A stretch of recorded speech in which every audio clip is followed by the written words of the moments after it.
Inner questioning probably works the best, as in if you start to hit struggle, like if the flow gets choppy, if you're suddenly in a bunch of rapids and life does not feel like it's flowing, or all of a sudden you're going upstream instead of downstream, I would stop and go inside. And this is where an inner dialogue with your own spirit or your own heart, your own higher self really works well. Just go quiet and allow spirit to talk to you, or your heart to talk to you and say, okay, what's going on? What's going on? Like, what do I need to know about this? And then allow the answer to surface, whether it surfaces in that moment kind of telepathically. Sometimes we get a vision or we get just a hit, a download. Other times, if it's all quiet in there, what I'll usually do is I'll rise up out of the meditative state or the inner state, and my answer will come to me. So in other words, it's a little bit more complex. Maybe I'll see a book that I pick up and I'll read something in the book, or I'll have a conversation with someone, and I suddenly have my answer, or it just pops. I'll be doing the dishes and it's just like, boom, there it is. And I go, oh, okay, that's what it means. So it's not to ignore it and it's not to assume that you're on the wrong path, but it is to encourage you to go within to seek more information, to find out why you're experiencing the struggle or the hardship.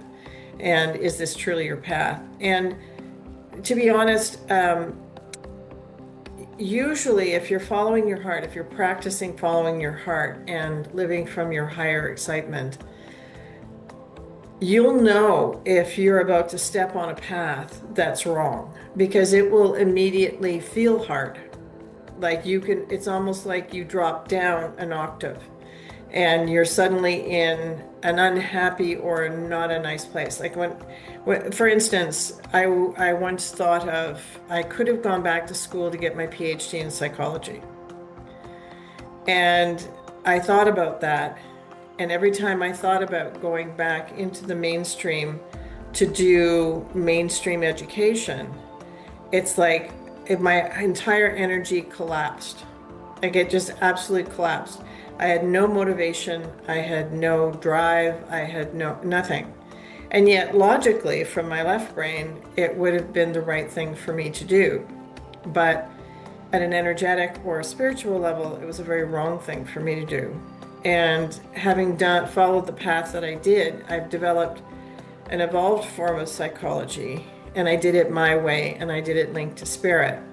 I didn't need that education. It actually would have derailed me from what I was to learn by following my own path.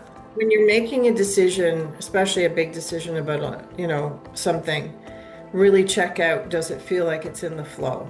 Because if it will usually show up right there where you're getting the vibe that says, no, like my energy is not there, it doesn't feel right, etc.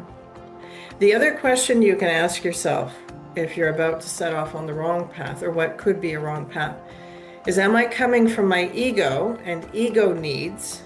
So in other words, some people might be still coming out of their ego, like they want the big home, the big car, I want the razzle dazzle job, etc., etc. So when you step on those paths, if you're on a spiritual path, those paths may not actually be right for you, but they're right for your left brain, because that's what we've been taught to value. And so sometimes we get onto a quote wrong path because we're still coming out of what we've been taught to value or what we think we should be doing. So the other question before you make big decisions is, am I doing this because it's right for me? Or am I doing it because I was taught that this is what I'm supposed to do in life, or this is what success looks like?